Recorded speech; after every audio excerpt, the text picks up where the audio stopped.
There it is.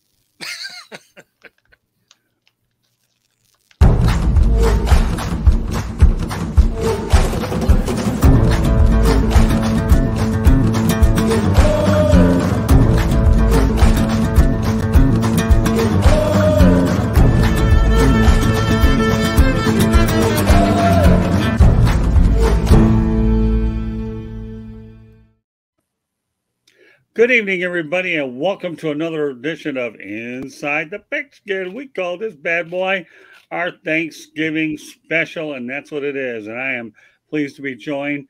Welcome back, Jeremy Ballrick. Good to be here. Glad to have you. And George Eichhorn, I'll have to say welcome back to you. You're here all the time anyways. Good Good to be on here, Scott and guys. And we have our resident running back, former player Mel Farr Jr. Hey guys, how's it going? And last but not least, football talk with Bo. Bo knows football and probably a whole lot more than we even realize. So, but Bo, thanks for being on tonight. I know you had a few challenges earlier, but if I were betting my money on anybody, there's no doubt in my mind you were going to make this show no matter what. Those that aren't here are probably on the verge of taking care of Thanksgiving, and we want to wish everybody a happy Thanksgiving. So just let everybody know that Inside the Pigskin is being broadcast around the world. The audio version of Inside the Pigskin can be heard on iHeartRadio, Apple, Spotify, Google, wherever you get your podcast. Please hit the red subscribe button on YouTube, South Florida Tribune. We're always looking to add more subscribers. We know that we're confident in our content. So whether you like football, baseball, or whatever, I know it's worth a sub because I work really hard to find the best talent that I can. Please also comment, like, and share the broadcast. Want to be a guest? No problem. One way to do it is through the chat room or send your topic ideas to South Florida Tribune at gmail.com. If you want to advertise cost efficiently, call me at 954-304-4941.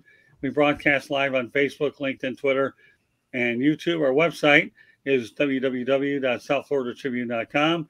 Our Twitter/X is at Tribune South. Candy Ebling is behind the scenes, and she's even in the chat room. I'll be goodness, okay? And I have a new book out here called Lessons from the Microphone, Tuning into the Enduring Wisdom of Visionary Leaders. Here it is. You can find it on Amazon as well as Kindle. With that said, we have a lot to get to today, and we're going to start out in Pittsburgh. Probably the worst kept secret on the planet that became a reality. Offensive coach mattcanada has been fired from the Pittsburgh Steelers. Pittsburgh has been outgained by opponents in all 10 of their games. And Pittsburgh's offense ranked 28th in scoring during Canada's run, and that's what led to the termination. And this termination marks the first time that the franchise has made, an in-season coaching change since 1941. 1941, that's the year my mother was born. According to ESPN's Paul Hembekide, running back coach Eddie Faulkner will be in charge of coordinating the Steelers' offense. QB coach Mike Sullivan will handle the bulk of the play-calling duties, according to head coach Mike Tomlin. With that said, Jeremy, give me your takes on that. Well, mattcanada, the way he ran that offense, it looked like he stole Matt Nagy's Tecmo Bowl playbook and just would do sweep left, sweep right, halfback dive, screen pass left, screen pass right, slants, and then Hail Mary and pray to God that Kenny Pickett can hit somebody downfield. I mean, he needed to go. It's been that game, I said when it came out, it was a race to 15. The first team that scored 15 would win that game. And I didn't think it would be the Steelers. No kidding. Okay. All right. We'll turn over to George. Well, I know that there was some speculation in the media that possibly the owner made the change, but I see tonight Tomlin has said he did make the change. But earlier, I know there was some speculation that the owner stepped in. Either way, it doesn't surprise me, only because, like you said, Jeremy, that offense has been sputtering. Pickett is not having a good season. The offensive line is not having a good season. The play calling is very suspect, unimaginable. And it's just not a good team right now. The Steelers are not a good team. They are scoring less and not playing enough talent-wise. I mean, to beat these teams. Cleveland, on the other hand, played a pretty damn good game, and they're up ahead of them now on the standings, of course, in that division. But Canada, you'll be looking for another job. Good luck. Yeah, believe it or not, I still find it hard to believe the Steelers are 6-4. But the reason why Cleveland is 7-3, a lot of people can credit defensive coordinator Jim Schwartz. Everywhere he goes, he turns up masterful defenses. Yes, yeah, true. He's done with that. The Browns. Okay, Mel. Yeah, it seems like this is 10 games in a season too late. I mean, these are the same things we were talking about last year with Matt Canada. A lot of people weren't happy with him last year. And this year, he's getting more of the same. And, Mike Tomlin, I know he came out and said it's his decision. But, I mean, when you make one of those kind of decisions during this time of the season, particularly given the fact that this is something that they generally do not do, I think you got to run it by, the owner without question and get his blessing. And, whether it came from upstairs or not, it doesn't really matter. It's something that needed to come from upstairs. If it did, it needed to come from upstairs in the offseason, because this offense last year was very anemic, and this year is more of the same. They've had some good offensive coordinators there. Mike Tomlin has had some good offensive coordinators, as a matter of fact. Bruce Arians was there, and he parted company with Bruce Arians. Toddhaley was there, and they parted company with Toddhaley. They've had some decent offensive coordinators over there. But this guy here, I mean, he's terrible, man. That offense was Pop Warner like, and there's just no imagination whatsoever. Not really taking advantage of the guys that he has available to him. We know he's got two good running backs there, a good wide receiver, some tight ends, and they got a quarterback. I'm not too sure on right now. I think the jury's still out on the quarterback, but we'll see. Right. Well, before I turn it over to Bo, I still think the most fascinating dynamic of this, and we know how the Steelers are loyal to their people, but to think this is the first time that they've had an in-season change since 1941, to me speaks volumes. I've never seen a franchise more loyal as we are with the Steelers. Okay, Bo, take it from there. Yeah, no, I mean, I agree with Mel. Like, this is something that should have happened last year. Canada looks like he's using the football for dummies as a playbook. He just doesn't really use his guys very effectively. And really, that defense is the only reason they have a winning record. I mean, they've won in spite of their offense. And obviously, if you did get into the playoffs, you're immediately going to get bounced because your offense has to score. But, at the end of the day, this had to happen. It should have happened before the season started. Okay, very good. We'll enjoy the comments all the way around.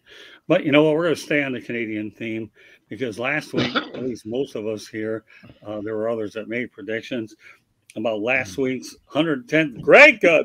Yes!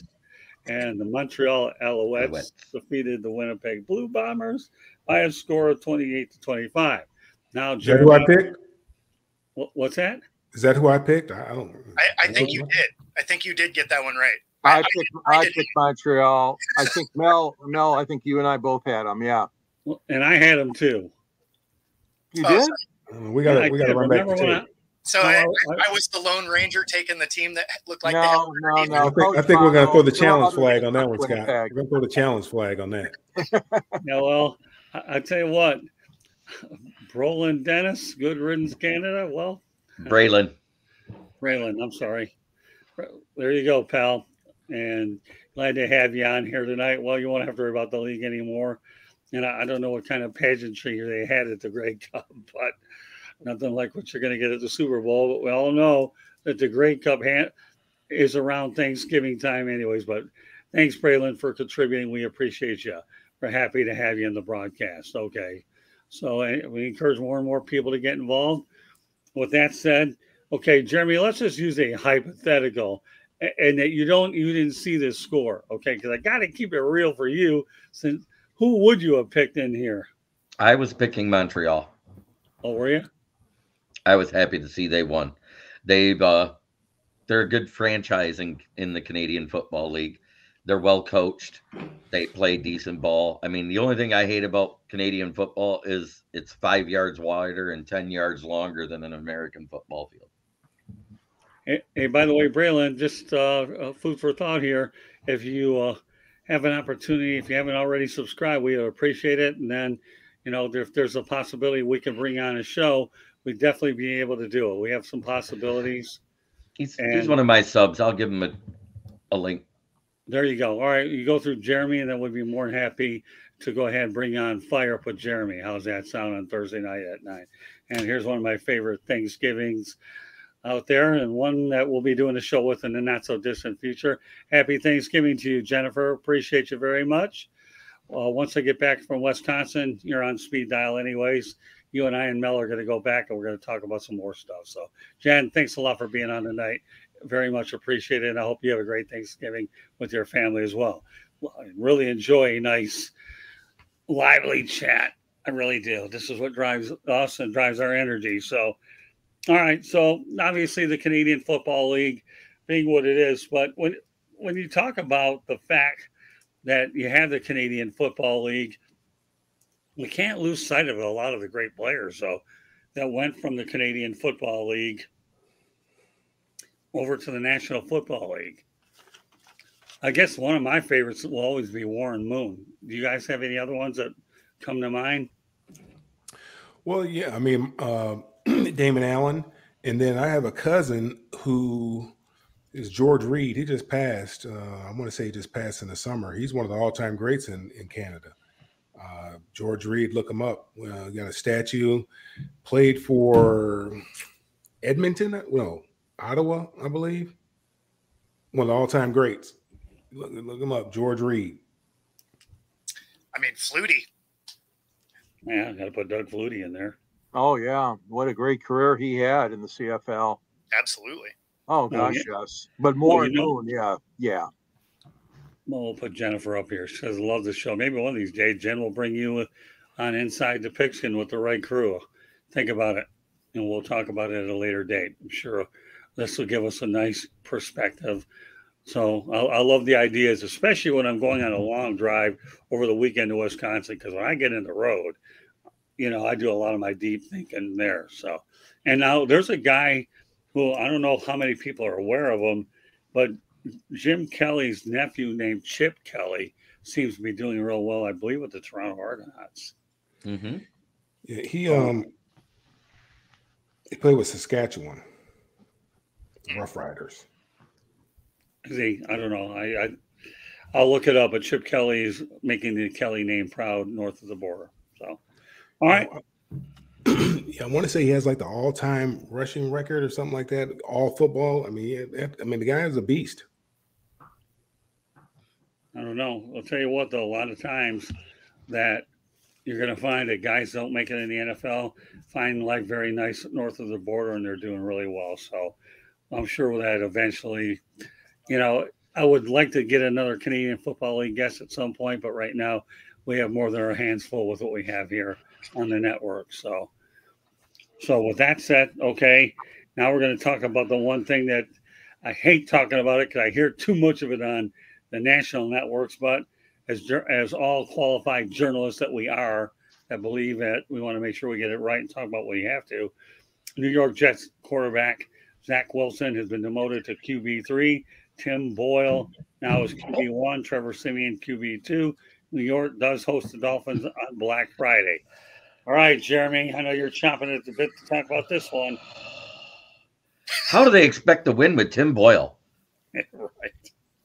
He was a boil on the Lions' arse for a couple of years. Gosh, it's confounding that this guy still has a job in the NFL and not sitting on a practice squad or collecting an unenjoyment check somewhere. Okay. Yeah, I was surprised that he made him the starting quarterback. I didn't think his body of work in Detroit was that really good. I would have started the fat fan that had the J for the JETS on his chest over Tim Boyle. Okay. Yeah, I don't know. You've got me speechless there. All right, George, get me speechful again. Well, Zach Wilson, he cannot be the quarterback any longer. It's obvious that his talent level and his acceptance is gone. The fans are on him. The media is on him in New York. I think it would be best for them to let him go and move on to a team. Some other team might be out there would want him. As far as Boyle goes, I don't see anything being helped by that. I really don't. I mean, he hasn't played much in the few years that he's been around, especially with the Lions. He didn't play hardly at all. And he's got limited qualities. It's just a bad situation there. Now, of course, they're waiting for Rodgers to come back. And if Rodgers does return, supposedly maybe in a few weeks, then obviously the focus will be on him. But as far as Zach Wilson goes, it's over. I mean, the New York media and the fans, they don't want him. Nobody does over there. So I'd let the kid get a chance somewhere else. But again, the seat is being kept open for Rodgers. That's the important thing as far as the Jets go. Hopefully they'll get him back, but we don't know what kind of condition he's going to be in. We don't know how he's going to recover from the injury either, but I'm getting ahead of myself here. But I wish Tim Boyle good luck. He's going to need it. He's going to need it. I mean, they have a better chance of winning with Tim Boyle than they do with Zach Wilson. I mean, we've seen what he is. I mean, if it wasn't for the fact that he was a second overall pick, I mean, he'd be, just like us. He'd be sitting on the couch and he'd be talking about games just like we are. It's baffling to me, and I guess I understand because they feel that they're a team that was a contender, and they felt that when they went out and got Aaron Rodgers, that was a missing piece to the puzzle. But I would take a flyer on a young kid, but I understand that they still think that they're in the hunt. A guy like Adrian Martinez, what we saw in Lions camp, that performed pretty well.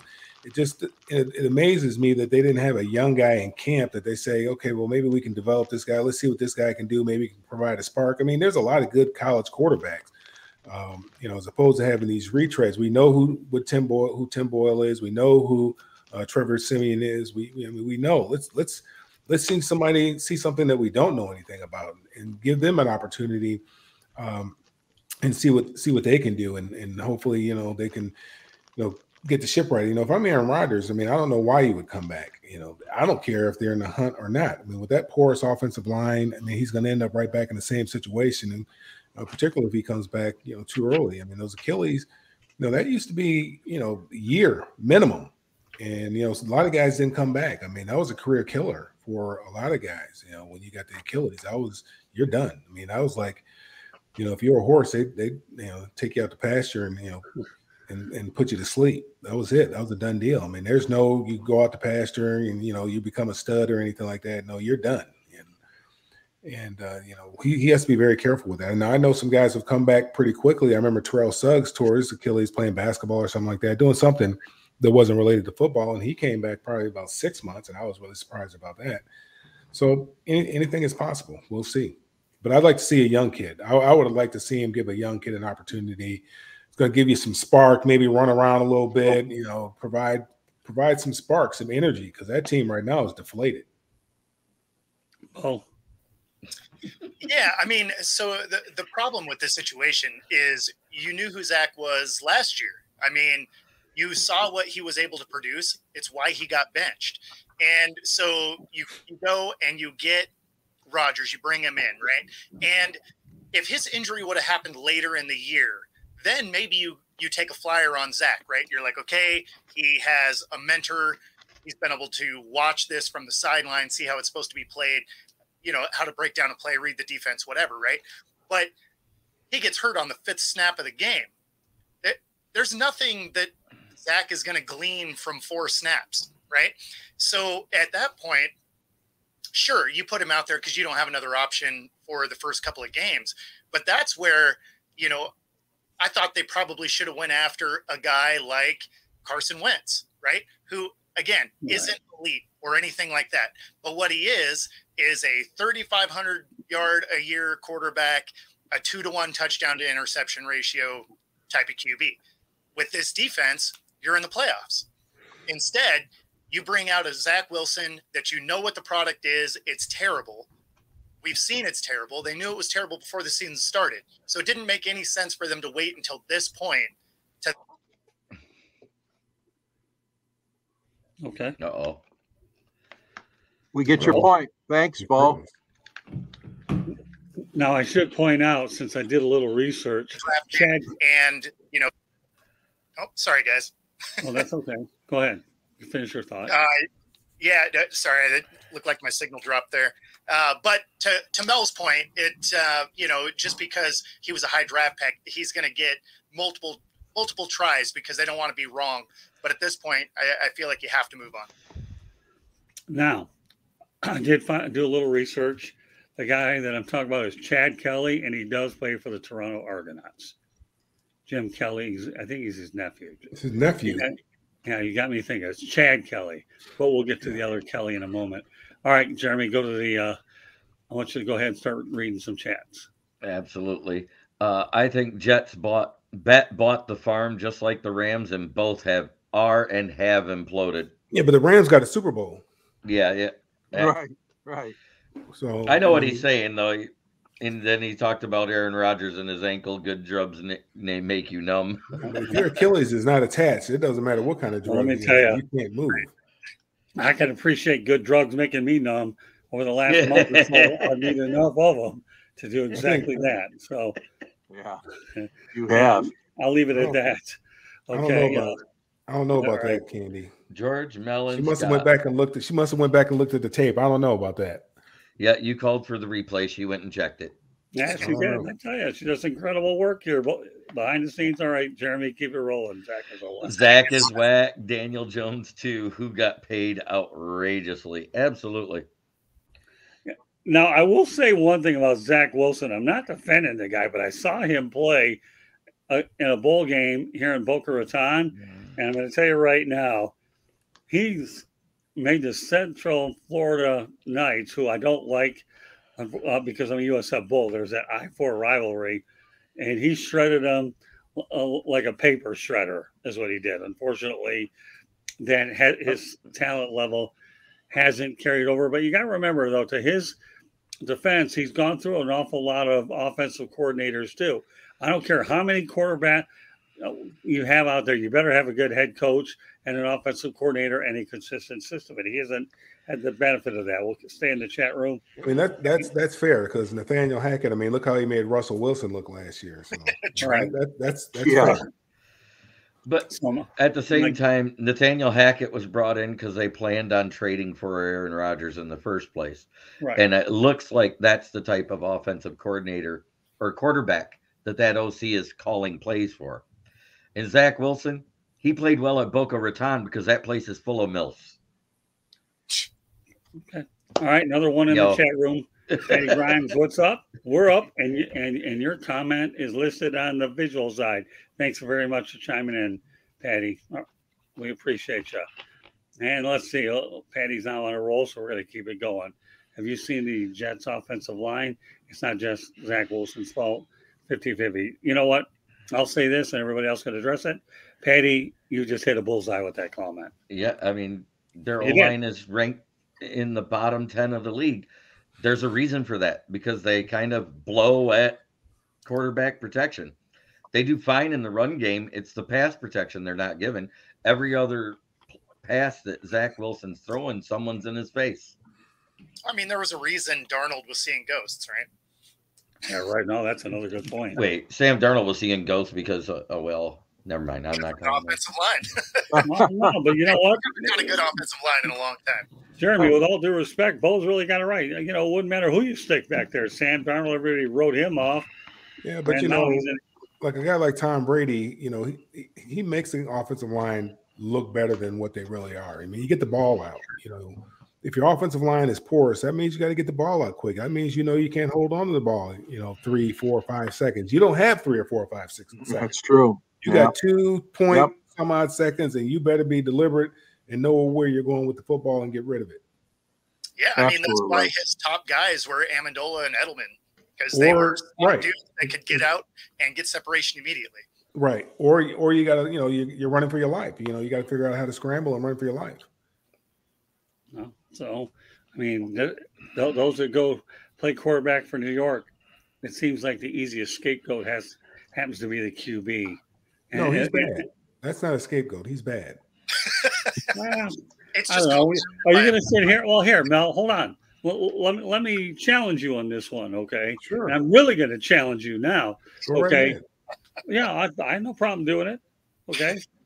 Once upon a time, Jim Plunkett stuck with the New England Patriots. How did it work when he got with the Raiders and won a Super Bowl or two? There's nothing wrong with a change of scenery, pal, along with a coach at all. So, yeah, right now, has he underperformed? Sure. But when you consider what he's got to work with, an offensive line made out of paper mache, okay, to me, that's bad. And it's not like there's a trend here where you just draft a quarterback, draft another one, and they all go bad in 2 or 3 years. That constitutes as a major mistake is what it is. So, but that's what all the teams do. You know, and Tom Brady talked about it today. You know, there's no player development. You know, right. There are no programs in college anymore. They said there's a lot of colleges, but there's no programs anymore. There's nobody developing the talent. So when the players get to the NFL, they don't have the same skills that guys had back yonder. I know when I came out of UCLA, you know, we were very far ahead as far as a lot of the other schools, other players from other schools, as far as pass protection, understanding defenses, understanding how defenses work and all that kind of stuff. A lot of guys weren't being taught the way that we were being taught. I mean, we had to know that stuff. And these guys, they aren't being asked to know that because I think, you know, at a lot of the programs, because the coaches have to, you know, kind of have to kiss their behinds, worried about them hitting the transfer portal if you coach them too hard. Well, here, Patty comes up with another. We can, if this is true, whenever Aaron Rodgers come back. And the only thing I'll say, Patty, I'm sure the other panelists might agree, if Aaron Rodgers comes back, he's in trouble. I mean, you only come back if they're contending. I think Aaron Rodgers is better off waiting until 2024. The last time we saw Aaron Rodgers, he didn't look very good. Right. Yeah. Remember the last time we saw him? Yeah. That was Detroit was playing him up there in Green Bay. He didn't look very good. So you can't say he's a savior. I'm going to say right now, his last completed pass to the NFL was to the wrong jersey in the name of Kirby Joseph. Yeah, I kind of figured of all people that would Is remember. that a fact? It is a fact. Aaron Rodgers wasn't nailed to a cross. He's not the savior. One completion when he was in that first game with the Jets? No, it was 4 snaps. 3 of them are running. He went back. He gets sacked. Yeah. And his Achilles snapped at the same time. So technically 5 snaps. I knew it was the first series, but I did not know he did not complete a single pass there. So, George, you're talking to kneecap biting here. This guy, if you read his stories, they may not be long, but they're good. And he piles a lot of facts in just a matter of a few paragraphs, this guy. If there's anybody that knows how to keep it simple, stupid, Ballrick is definitely one of those. And yet... Well, I got to keep it short. The memory don't last till the end of the article. Oh, I'm sure it doesn't. Yeah, but I'll tell you what, though, there's nothing wrong with that. You don't have to write a novel anymore. Just get your point in there and go from there. And, you know, again, the main thing that I tell people all the time in journalism is you don't have to write a novel.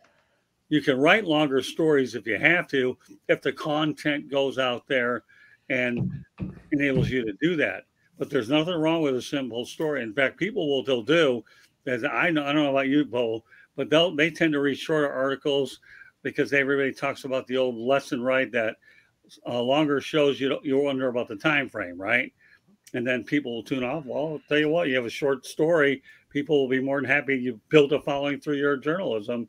And I like writing shorter stories. And there's other ways that we can make them longer without having it written to the typing word. Well, one of these days I'll bring out some stuff on my book, and that might be an educational tool down the road. But with all due respect, this guy writes pretty well. Nobody has to write a long journal. They really don't. So with that said, I have a topic right now, which is only for Mal Farr. And I'm sure he knows it's only one for him. The last Pac-12 meeting between USC and UCLA took place over the weekend. UCLA won it 38-20 over USC at the LA Coliseum. So, first of all, Mel, why don't you go ahead and give me your thoughts on the game, and then we'll follow up on that. Is Chip Kelly's job safe first? And right now, the Bruins are 7-4 and USC 7-5. But you know what? Before you do that, what I want to do is once again acknowledge Patty. Keep it short, get to the point, and get your info out there and make it good. Well, that's a bullseye times 10 there, Patty. Thank you. All right, Mel. Yeah, well, USC is not a very good football team, and they showed that. UCLA is an okay football team. They're not a great football team, but USC is a very poor football team, particularly on the defensive side of the ball. They put a lot on Caleb Williams. I think Lincolnriley did. And, if he continues to put that kind of product out there, and especially on the defensive side of the ball, they're going to run him out of L.A. He can't have that same type of defense. Not that I care. I hope he does. But for his sake and the folks at USC, he can't put that type of product out there when they go to the Big Ten because, guys like Michigan, they won't need to throw the entire game. They'll just run it down their throats the entire game. Poor Caleb, he was running around for his life. Back there. UCLA was getting back there, getting to the quarterback. He was, sometimes he looked like Houdini. I don't know how he's able to escape that pass rush, but he's an extremely athletic kid, but they put a lot on him. They don't run the football, and they don't stop the run, and they don't play defense. Very happy to see it. We should have won by 2 or 3 more touchdowns. We left some points out there because, I was a little worried because there were some missed opportunities there. With some overthrows, a turnover or 2 or something like that, I believe. But I know a couple overthrows that were wide open touchdowns. I was a little concerned because we let SC stay in the game for a while. But I'm very happy for my Bruins. Now, Chip Kelly, he saved his job. There's no question about it. There's a lot of talk about him getting fired after the SC game. I think you can pretty much go 0-11, and as long as you beat SC, your job is safe. And you beat them in that kind of fashion. I think if you beat your crosstown rival, you should be okay. That's the reason why Earl Cooper at Ohio State got fired. He was constantly, winning games, but he just couldn't beat Michigan. Right. And that's why he ended up losing his job. So, it'd be very difficult to fire Chip Kelly right now. We don't have Texas A&M type money, even though his buyout is nowhere near Jimbo Fisher's buyout. But we don't have that type of money. He just signed an extension, a 2-year extension, Chip Kelly, just in the offseason. So I find it very difficult. I would find it very improbable that he would lose his job, even if we did lose the Cal, which I don't expect that we will lose the Cal. I think they'll finish out the season on a high note. There's just a lot of inconsistency in the play from week to week. They played Arizona State. They didn't play very good. The offense was very, very poor. So, but I look for Chip Kelly to keep his job. Not really excited about it. It doesn't really excite me, but what can you do? Well, the only thing I'll add to this is it'll be interesting to see how USC and UCLA fare in the Big Ten when that thing called snow, freezing, rain, ice comes in. You get that freezing rain up there in Washington. You saw Washington and Oregon. It was nasty up there. Oh, yeah. In Oregon, actually, that was in Oregon. That was nasty. So what is the 2-pack gonna do? They can run it as that. They're going to invite some teams in. Yeah, that's independent they can be. Yeah, so they've been approved to run it as a 2-team conference for the next 2 seasons. And that allows them to try to attract talent. I have a hard time seeing them attracting a great. They're not going to get good schools, right? So that's why they keep talking about potentially merging with the Mountain West. And the problem with that is your best school is Boise State. Right? And then it drops way off from there. If college is still going to be the voting type of scenario that it is, now I understand that the playoffs get bigger, right? It becomes a 12-team playoff. So there's going to be a little more flexibility to it. But, at the end of the day, even if they merged with that, you're not going to have strength of schedule. So you're going to have to get a lot of out-of-conference games, essentially do what Notre Dame does to try and get into things. So I don't know. Ultimately, I think it ends up going away. Okay. Yeah, which is sad. Yeah, very sad. It is. They're playing good football out there this year. Oregon State's relevant. Washington State's been playing very good. Oregon, very good, yeah. Washington's very good. USC and UCLA started out on fire along with Colorado. there's a lot of good things going on. Arizona's playing real good. Yep. There's a lot of good football going on out there this year. Yeah, State, right? Through over half of the season, 8 of the Pac-12 were ranked. Right. So it's sad to see it fall apart. But, what do you do? What do you do? I actually really hope that Oregon State and Washington State end up joining Washington and Oregon because of the rivalry games, right? We're about to have the Apple Cup. This could be, after 114 of them, the last one. No, they've signed up to play that game, I think, to 2026 to 2028. Yeah, right. Right. You knew they were going to throw them a bone, but ultimately it goes away. It's an 18-team conference, right? Like you knew initially. Well, I would have liked for Cal and Stanford to be a part of the Big Ten as well, and bring in Oregon State and Washington State. But they're just looking at dollar signs. They're looking at that the market, and they're saying that's just a small media market. Why do we want that little media market? Not that Oregon's a big media market, but they're a big draw. Not that Washington's a big media market, but they're a big draw as well. I mean, they're big time programs. And Cal, I think with the academics, Cal and Stanford with the academics, I think they would have made a great fit in the Big Ten. But who am I? Well, who are you? The fact is, they're in the ACC. All right, let's go to the chat room again. Getting busy. All right, Ralph Williams. Well, you definitely, if you didn't tune on earlier, we had your Pittsburgh topic of the night with MattCanada. All right, now we'll continue to move through. Hello, everyone. The Back It Up Binge podcast. Well, welcome to the show. So, I don't know who they came from, but if you please send me a note. What's that? That's from me.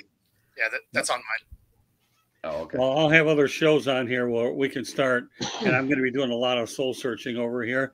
There might be some shows that we can incorporate your guys' people onto them, and I'll work on that. So, Back It Up Binge podcast. If you would kindly subscribe, Bo and I will will compile a list. Of the people, and then we'll bring them on a different show. Just 3 people, Bo, myself, and whoever his follower is. So, and that's out there for everybody that's watching and listening. All right, Patty Grind, boy, you're on a roll. Keep it up. Can't wait till USC and UCLA comes to Michigan in November.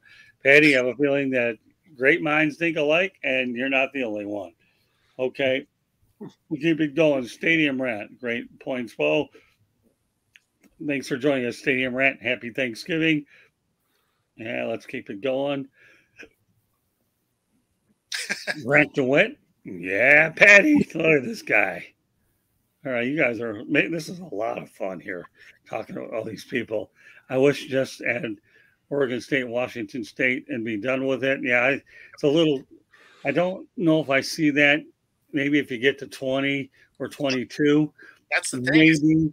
There's going to be one big super conference. That's where we're headed. Probably will. I could see the Big Ten poaching a couple schools out of the ACC down the road. I really have a gut feeling. I won't mention any particular names because I don't believe in speculation. That to me is a like Clemson and Florida State. I mean, Clemson, yeah, Florida State. Well, I mean, but I'm not stopping you from doing it.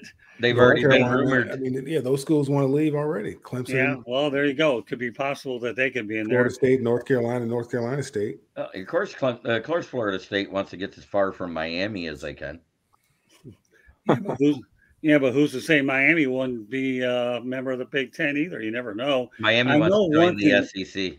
Right. I'll tell you what, though. The one thing I do know in my mind is that the Big Ten would love it to have a Florida school in here because they get a lot of talent here and the Sunshine State. I know. Well, I mean, that's the only way they have left to expand. They've gone coast to coast now. They started out on the East Coast. Now they've gone to the West Coast. Now, what's left? South. Yeah, there you go. They've already pulled out of the rest of the Midwest. It's true. All right, we'll go back to Brent DeWitt. Will they ever be done? Yeah. You know, you're going to end up having 3 Power 5 conferences and a whole bunch of Division II. Yeah. That's all that'll be left. You'll have the SEC. You'll have either the ACC or the Big 12 and the Big 10. The NCAA is going to go away. They're going to have a big college football playoff, one big conference, and I'll have North Division, a South Division, an East, and a West Division. That's what it's going to be. They're going to play normal football. Some head fund is going to come in. They're going to buy. They're going to buy that whole thing, and they're going to put it all together. It's going to be the owner of EA Sports, so they can do college football again. I actually don't hate that. All right, well, here. I don't hate that either. All right, well, All right, here we go again. Who wants to read this one? Yep, they need to update their Big Ten commercial showing going coast to coast. I mean, well, they did update it already. They've got the Rose Bowl in there. Yeah, the Pac-12 is still doing, Conference of Champions. We got two teams over there. I know I know what she's talking about. It's a very nice graphic that they do on the broadcast, but it does start with the Rose Bowl. But it does not. Hey, you're right though, Patty. It does not include yet Washington and Oregon. That's true. Well, I mean, if you are Oregon State and Washington State, it's going to be really easy to be the conference champion. I think it has the Rose Bowl on there because that was a game that if you're a Big Ten, conference play, you go to the Rose Bowl. Right. Conference play is 9 games a year, so if you win 5, you're the conference champ, right? I don't know. Well, you won in Division A. I'm just saying, conference play is 9 games a year. You do 3 out of conference games. You do 9 in conference games. That's what it's always been. So they can play 3 whoever they want, and then each other 9 times. You flip a coin. You flip a coin the first time, and that team is the home team, and then you flip which one gets the 5th home game every year. All right, but Jeremy, here's what I heard, and you guys are free to correct me on this. At least at the Big Ten, everybody's going to have 1 or 2 on their teams on their schedule that they're going to be regular rivals, and then they'll be able to schedule accordingly. Some teams don't have a natural rival. They don't know, like a Penn State. They don't have one.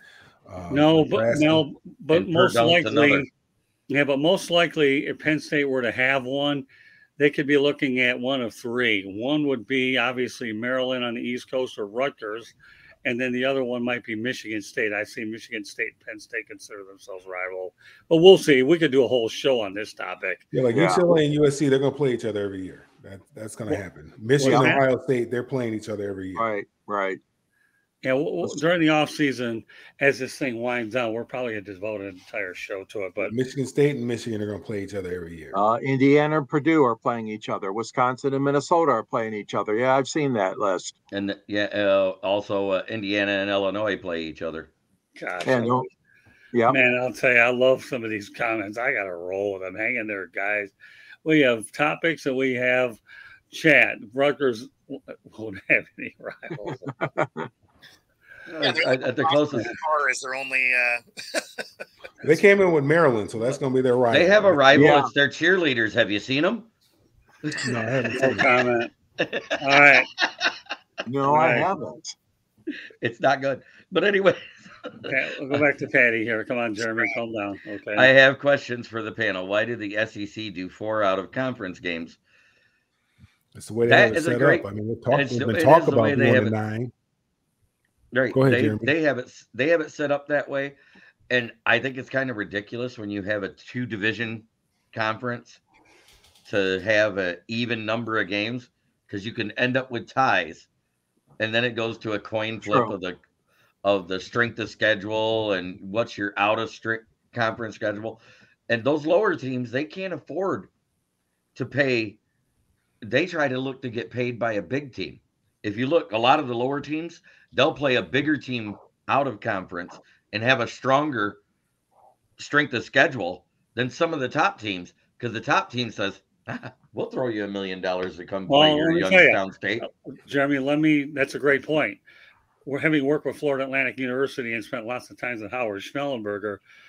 That's how you keep your programs alive. That's how you get stadiums. That's how you finance them. So that's a great point. And, I'm living proof with FAU. And, of course, the Miami Hurricanes being a bigger school, they guarantee. So I can take it both ways, either way. But that's a good point. I remember once upon a time, FAU played at the old Lockhart Stadium, which has since been demolished, and they've turned it into Dry Peak Stadium, where Inter Miami's been playing. But with all due respect, they need to guarantee money to finance the athletic department. So It's a good point. And that's why you may have that extra out-of-conference game. Again, these are topics that we'll get to in more depth later. And believe it or not, this topic came from a simple UCLA-USC game. And it's amazing how a certain topic can branch off a lot of ways. And the reason why I let it go is I like it because, number one, you see how many people have viewed it and given us some great things to follow up. So I think it's great. Well, we can take a topic, it could go many different directions. So I think it's everybody in the chat room, totally proud of you. Really, really am. And we're glad you're aboard. And once again, if you just joined us, please subscribe to the South Florida Tribune YouTube channel. And you can reach out to us at southfloridatribune@gmail.com. And we'll be more than happy to get you on a guest at some point or another. So with myself, Bo, or Jeremy, I have another show that all y'all can participate in. All right. Well, now that we've covered these topics about as thoroughly as a blanket you can do, we're going to have some fun with predictions. Okay. Don't have to make them long. Okay. But make sure you say what you want to say so we have room for our pals in the chat room to comment on them. Ohio State at Michigan. Jeremy, give me a prediction and a little explanation. Well, without Coach Harbaugh on the sidelines, I think it's going to be a much closer game than we'll usually predict because both teams have great defenses, but both teams seem to be struggling with the passing game of late. The Ohio State quarterback's gotten better, and he has great wide receivers, whereas Michigan, they have the little better quarterback, but not as good of wide receivers. So you're seeing them struggle. Both teams struggle in the passing game. I think you're going to see something like a 28-21 score, no matter who wins, but I want Michigan to be on top. Fair enough. Okay, George. Yeah, I'm very worried about this game. The signs I've seen for the last couple of weeks, like you mentioned, with J.J. McCarthy's passing has not been pinpoint like it was earlier in the year. They're missing their leader. They're missing their man on the sidelines. I mean, say what you want about a head coach, but this is a man that every player has bought into, and every player looks up to him like it's their father. And it's just not the same when he's missing after a play, after even a mistake or miscue, or whatever he does to cheer somebody up or give them a rah-rah. I mean, that's missing, and that hurts Michigan. That being said, this is not a perfect Ohio State team either by any stretch. You're right, Jeremy. That quarterback is not as experienced. Obviously, he's new this year. And so I'm going to just wrap up by saying real close. Michigan 31 and Ohio State 28. All right, before I turn over to Mel, let's go back to the chat room. We have some numbers out there. We'll see if that impacts anybody's thinking. Patty Grimes is very generous, 38-21 Michigan. Okay. Now we have a guy that doesn't have to worry about any scores. He pretty much starts off in the next That's season, my guy. And screw Ohio State. Well, we know how he feels. And we have a familiar face. Probably joined Jeremy on a show or two. Hi, gentlemen. Give me Michigan 34-24, Will Vogel. All right. Great seeing you again, Will. All right. Ryan DeWitt. Offensive line will dominate for Michigan. Wolverines 27-20. And let's go to here's Patty. There we go. I want to see. Oh, that's a good one. Go ahead. You read it then. I want to see the Big Ten commish hand Jim Harbaugh the Big Ten trophy after Big Ten conference game. Oh, yeah. You know that's going to go over like a lead balloon. It's kind of like Roger Goodell showing up at the Lions game last weekend. He got more boos from the fans than Jared Goff's bad play did. Really? Yeah, and all he did, Jeremy, was bring the draft to Detroit, huh? The fans really needed to boo him, huh? They boo him every time he comes out. I know. Ridiculous. I know. All right, well. They always boo Goodell. He gave Detroit a multi-million-dollar gift, and they boo the guy. I mean, it's not his fault the team's been so lousy. That's right. That's not what they're booing him for. What are they booing him for? Making the game soft and turning it into the real NFL, the no fun league. Well, oh, come on. No, that's what fans are upset about. They miss the big hits. They miss all that stuff. I hear about it all the time through all the chats everywhere, not just on my show or on this show. They miss the big hits. They miss the hit show that they used to do with Steve Sable Jr. when they would show all the nasty hits from the weekend. Like when the last great one was Zach Follett on special teams. Remember that?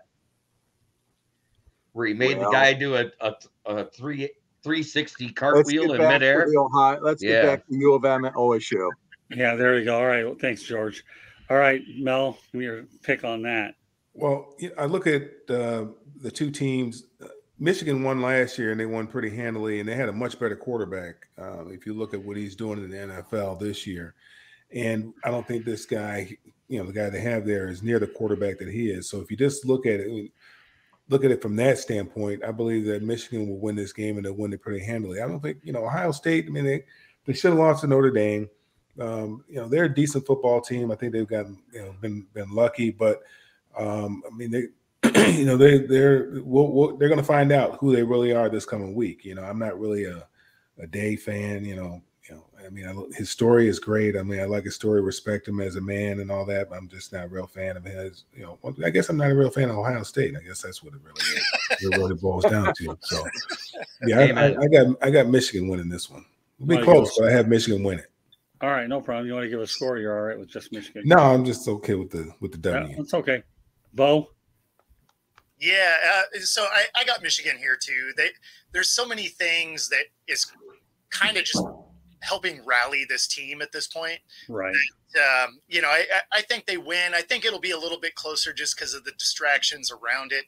But it'll still end up being, like 35-27. Besides, I feel like you kind of have to beat a school that has to spell out where they're from every time you talk about their school. Or add, instead of saying the, they go, the Ohio State University. That's right. Yeah, one person started that, whoever that was. Okay, well, that's fair enough. Let me give my prediction. I do believe that Michigan will win. I'm looking at a 33-26 type of score. That's what I'm looking at. All right. Good. Three more games to get to. And I should point out on Thursday, there'll be a combined Fire Up show, Fire Up Wisconsin and Fire Up Michigan. Candy Ebling will be joined by Smoke and Jeremy before the game. So hope you can join us on the South Florida Tribune YouTube channel. Once again, if you haven't subscribed and you're new to us tonight, please do so. And anybody that subscribes to our different people will find a way to get you on a show sometime in 2023, depending on where you come from, whether it's Bo, Jeremy, and we'll create some space for you at some point or another. So they'll coordinate all that, and I'll just authorize it. All right, now we have the Green Bay Packers at Detroit Lions, 12:30 on Fox. Jeremy, you can go out there and issue a prediction now if you want to, or you're welcome to go out there and defer. You know what? The Lions are going to feast on cheese again. Matt LaFraud has yet to win in 792 days. Was the last time the Packers won on September 20th, 2021. And that was with a Hall of Fame quarterback. And Jordan Love, yes, he shows flashes of brilliance here and there. He doesn't do it when he has pressure in his face. Okay. I think Lions are going to win 35-21. Okay, let me go back to the comments. James Burgess, you go ahead and read that one, Jeremy. The is an archaic Old English pronoun. However, I think the KJV called called Ohio State and sued for their pronoun back. Yeah, I'm really not sure where to go with that, so I'm not going to do it. So let's go to the scores. Patty Grimes, Lions 31-17. And let's go to Brian DeWitt, 34-17. And welcome to the broadcast, Vegas Benchwarmers. Okay, very good. They're hot. They're really hot. Yeah. Four fires. Yeah, if you want the Vegas Benchwarmers, you can always take it to the LA Chargers Benchwarmers called Hot Seat. Then you can add Brandon Staley to the mix. Okay. There's not enough flames on there for his seat. And that's true. Right. All right, George. Yeah, I don't see this game being close at all. I agree. Detroit is on a roll, 16-4 combined the last two seasons, 8-2 plus 8-2. And really, they didn't play a great game against the Bears. So let's just be honest. They're gonna whip up a good scoring opportunity when they see one. I'm gonna go with Detroit 35, Green Bay 14. Okay, Mel, you're up. Yeah, I got the Lions. I think last week that was a little trap game last week in Chicago. I mean, it was sandwiched in between San Diego and Thanksgiving. I think they looked at it well. Justin Fields is coming back. He's not going to be ready to play. The record, they only won 3 games. I think they're not that good, and they didn't play very well. And I think what they did is they did something that they don't normally do is they won one of those ugly games, a game that they really should have lost. When you turn the ball over 4 times, you're supposed to lose. And they definitely should have lost rather. And they won an ugly game. You know, last year, Thanksgiving, it looks like they were going to win that game, and they end up losing the game that they definitely should have won when they played last year. I think and that kind of, you know, that was one of those games that cost them an opportunity to go to the playoffs. I think they lost another one after that as well. But those games, you know, that Thanksgiving game, they had it. And if they just, you know, Jared Goff makes that throw, they win that game and you know, they're in the playoffs. But I think that Coach Campbell will use this past performance as fuel for these guys, and they'll be ready to play. I mean, you can win 3 games within an 11-day span. I mean, that's huge. That's huge. And especially a divisional game, because a divisional game this time of year, I mean, those are like winning 2. So this is going to be a big game for them. And I look for them to, you know, for us for a long time, being Lions fans, we had nothing else to look forward to other than Thanksgiving. We didn't have any postseason aspirations or anything in the postseason to look forward to. So Thanksgiving game was like the Super Bowl for the players and for the fans. And the guys have always, no matter who it is that you put out there, I mean, you could put out, you know, whatever team you want to put out there, they were going to compete on Thanksgiving Day. So I look for them to do the same thing. I think Dan Campbell will have those guys ready to play. So you want to issue a score? I'll win. I got a W. All right, Bo, go ahead. Yeah, I mean, so I think this is going to be interesting in the beginning, right? Like, it's a divisional game, and I think Green Bay will come ready to play. I think the first half, it'll probably be close, and then the Lions will stretch their legs in the second, end up winning 27-17. Okay. All right, well, here's some facts going into that game. For the Detroit Lions, that's their first 8-2 records to start the season since 1962, which is the year, by the way, I was born. Okay. Now, also, the Lions have won 7 straight NFC North games. That's 7 straight. So here you go. That's their longest win streak against division opponents since the merger in 1970 per Lions PR. So that should really load you up with some facts. With that said, Lions 28-10. All right, let's go ahead and go back to the comments. All right, where were we? Let's see. We got 40-20. Lions and sweep the Packers 40-20. All right, sees a lot of points. Above the ring. Hey. Wow. All right, there you go. Nice to meet you. Clapping hands. Speaking of which, Mel, you mentioned that was a game they were supposed to lose. They should have lost. No, they should have lost. No. I mean, 9 times out of 10, a team with a double-digit lead that far into the fourth quarter, they win 99.9% of those games. Okay. Yeah, when you turn the ball over like that, you turn the ball over 4 times and you lose the time of possession the way that they did. I mean, Chicago had the ball for twice the amount of time that they had. When you don't control the game like that, you're supposed to go home with an L. Period. Yep. And somehow, some way, they toughed it out. They figured out a way to win that game. I mean, that's huge. That's huge. Their 2-minute offense for Detroit was fantastic. That's what it amounted they didn't to. quit. Typically, and the Bears sat on too many field goals. They did not take the chance of going into the end zone. Mm-hmm. Yeah, typically, Lions of the past would have quit. Yeah. And in that scenario, the Lions did something that KC couldn't do against the Broncos and the Bills couldn't do against the Jets, right? Which are also bad teams, but they turned the ball over a bunch of times, couldn't pull off the win. So, I mean, kudos to the Lions to be able to complete that comeback.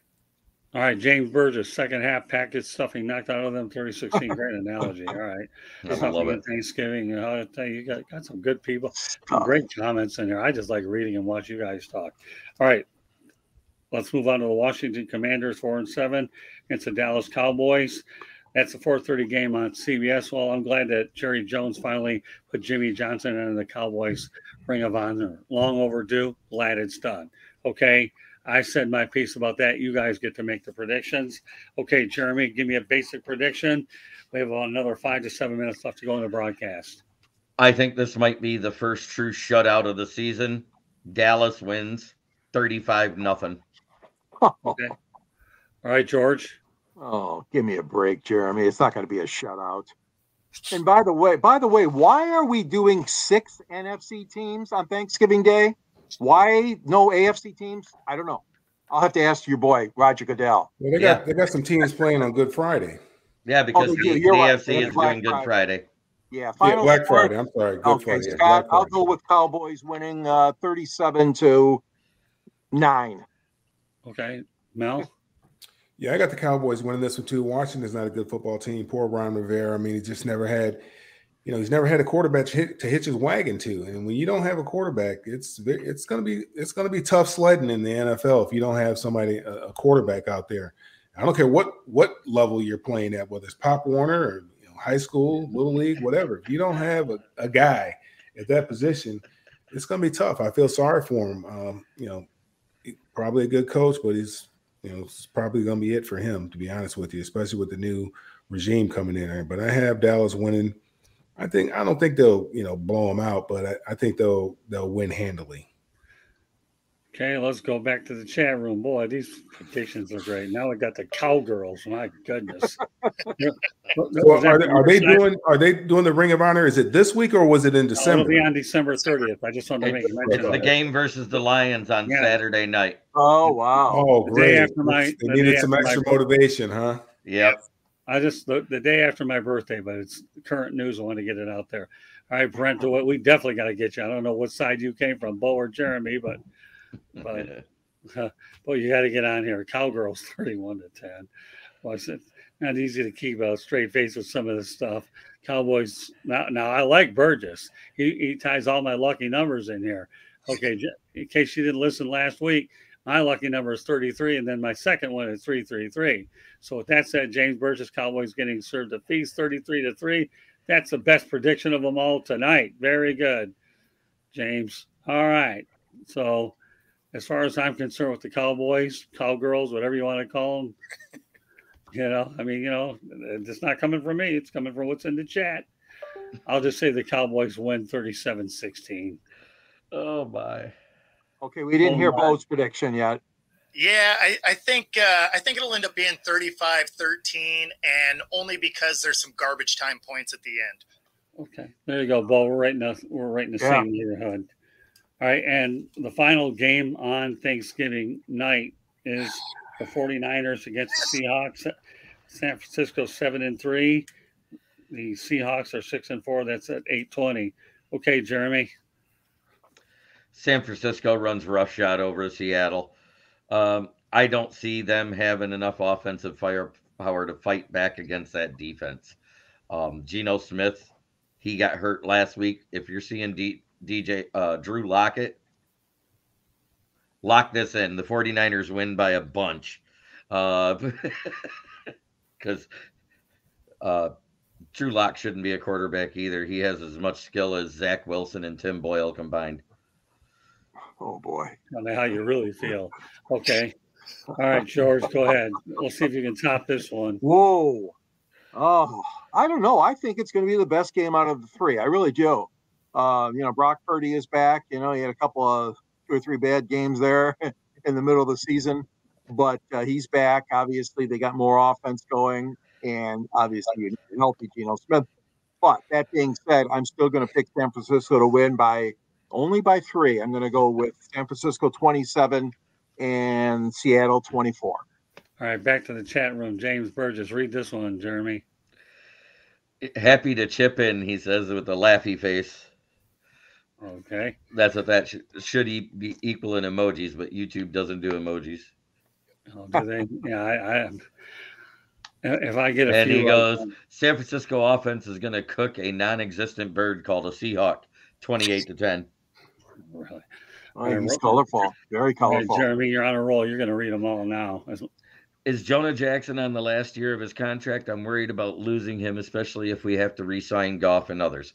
Well, number one, if you're going to talk that, Goff is under contract another year. You really don't have to do a damn thing with him. So is Amon-Ra. So is Aleem McNeil. So is everybody that was drafted in 2021. Jonah's contract's up. Who's the one that was drafted with him? Levi Onwuzurike.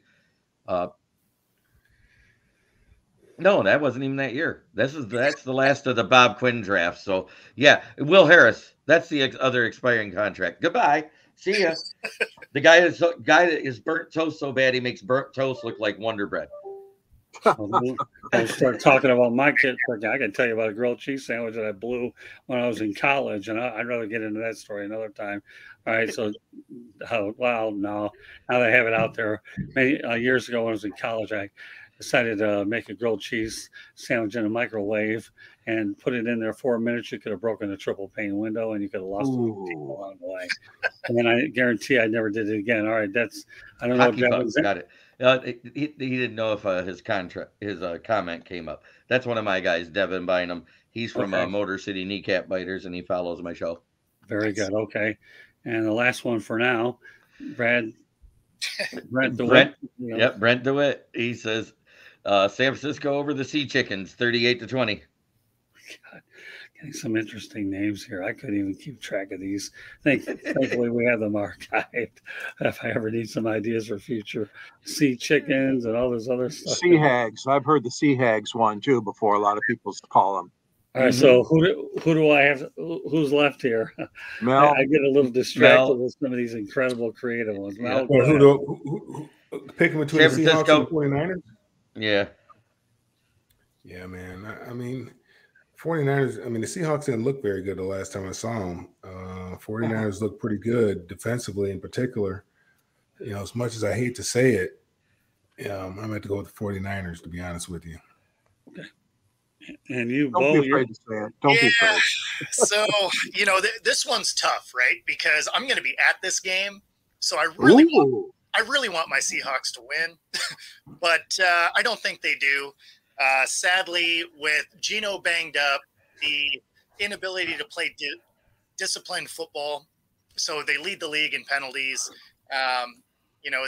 They struggle in a lot of really important parts of the game. So I think they end up losing 28-21. I think they do cover this 6.5 point line that they have. So sadly, I'm probably going to go to a game where we don't get the dub. Although the weather is going to favor the Seahawks a little bit, it is going to be very cold. It'll probably be right around 30 degrees at game time. It's going to be wet? It won't be wet. It won't be wet. It's going to be dry, cold. There's always wind in Seattle. Oh, it'll be windy. Yeah, no, it'll be windy, especially in the stadium. It opens to the Puget Sound, so you get some swirling wind through the stadium. But it's just going to be cold. We don't have any rain coming in. But that being said, San Fran doesn't play in a lot of cold weather down there. So are you leaning toward the Seahawks because you're leading with your heart this time? It's okay. We've all done. No. I have San Fran winning by a touchdown. I'm just saying I don't want that to happen. So for 3 hours, I am going to absolutely talk shit like a normal fan, and then I'll come back. I'll watch it like a normal analyst, and put my fandom away. Okay, no problem. You know what? I got to go with the 49ers. So, I really do. They've got three of their better players back. We know Brock Purdy, but you've got, as long as Christian McCaffrey's doing well, Deebo Samuel, and you have George Kittle, and they had a few injuries that they're starting to get healed. There's no doubt I'm going to go with the 49ers. So, well, and now, just for all intents and purposes, like George mentioned, okay, you also have a college game on Thursday night, Mississippi State against Ole Miss for the Egg Bowl. We're not going to predict that. I'm just letting you know.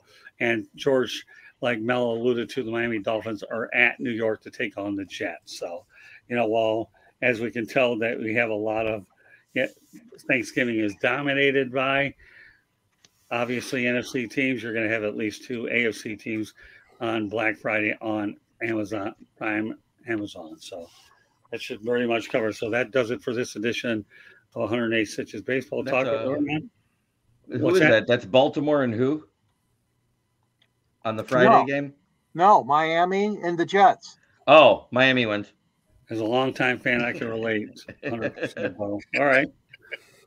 Well, I'll make sure we get all the comments in before we sign off. Everyone's important. They keep coming on before we call it a night. They will. With that said, Jeremy, I'll let everybody know how they get a hold of you. Well, you can find me here wherever Scott needs me on the South Florida Tribune channel on YouTube. You can also find me on the southfloridatribune.com under the Motor City Tribune heading, where I write about the NFL and mostly the Lions because I do a lot of game reviews and also game previews. And Michael Huck says Jets are starting Timboyle. Yes, we are. Timboyle is starting, just like for Seattle, Drew Lock is starting. It's the equivalent. No, Gino's getting the start. Is he Gino? Oh, wow. I feel sorry for him because once that D-line gets a hold of him, it'll be Drew Lock. But anyway. Right, keep it going, Jeremy. And then find me on my YouTube channel where I talk about pregame, postgame, the Lions fan cave chat, and of course the Wednesday NFL roundtable talk with Pick'ems. It's the kneecap biting with the Motor City Lions. Okay, George. You can find me also at the South Florida Tribune under the Motor City Tribune website, where I write a column. I also write locally here for the Downtown Monitor. And you can find me at 108 Stitches and Pigskin and all these wonderful shows, Sports Exchange and Pundit. And also reach me at gicorn@yahoo.com or on LinkedIn under my name, or else on Twitter at SandGSports99. Thanks. And you have a book? Oh yeah, I have a book. Yeah, just like Scott's got a book. I have a book that's a little bit older, and but it's Detroit Sports Broadcasters on the Air. Thanks, Scott. There's a link to the book at the end of my column. Okay, very good. All right, back to the chat room. Hooters House. I'll rewatch Hatter's the show House right now. Happy Thanksgiving, fellas. Glad to have you on. Hatter's House really is good. In fact, great to have every one of people that participates at Chet's win. I leave it to Brent. Headline foil. I can't get it out, but that doesn't mean I don't mind putting it out there. All right, go ahead. No, these people are incredible in the chat room. I think it's a blast. Okay, I can be found on all the social media at Mel Farr Jr., and you can follow what we have going on for the kids down here, as well as up in Detroit at melfarr.org. Okay, here's Bo. Yeah, so you can find me at all of them as well at Football Talk with Bo, and of course right here on Tuesday nights and on my channel at Football Talk at Football-Talk, and of course on Thursday and Friday mornings on Roku TV. Very good. Okay, well, one last time on our end, just want to let everybody know that Inside the Pigskin being broadcast around the world, the audio version of Inside the Pigskin can be heard on iHeartRadio, Apple, Spotify, Google, wherever you get your podcasts. Please hit the red subscribe button on YouTube, South Florida Tribune. We're looking to add more subscribers, and we appreciate the level of participation in the chat room. Also, please also comment, like, and share the broadcast. Want to be a guest? One way to do it is through the chat room if you're subscribed, and then you can reach out to us by sending your topic ideas to South Florida Tribune at gmail.com. If you want to advertise cost efficiently, call me at 954-304-4941. We broadcast live on Facebook, LinkedIn, Twitter, and YouTube. Our website is www.southfloridatribune.com. Our Twitter/X is at Tribune South. Candy Ebling is behind the scenes. My book is Lessons from the Microphone, Tuning into the Enduring Wisdom of Visionary Leaders. So you can find that on Amazon as well as Kindle. What an incredible show we have. And I'm a man of my word. I'll continue to, before we sign off, put these on there, just looking to finally get a full game out of an X-Packer. Now, when you get comments like this, you have to just keep it going. Oh, my goodness, that's great. I love it. But you got about a +5 tonight there, James. Yeah, he knows what James, I'm talking about. You ever heard of Vanessa Williams? Save the best for last. You just fell into that Timboyle. Wow. All right, Devin. You've been great tonight, too. So, with that said, before I lose my voice, although it's already probably most of the way gone anyways, on behalf of my incredible crew tonight, Smoking Jeremy B., George Eichhorn, Mel Farr Jr., and Bo Crouch, my name is Scott Morgan Roth. Thank you for joining us on this edition of Inside the Pigskin, and we look forward to catching you on the next episode. Everybody, all we want to do is tell you to take care and have yourself a wonderful Thanksgiving, and thanks for joining us tonight. Good night now.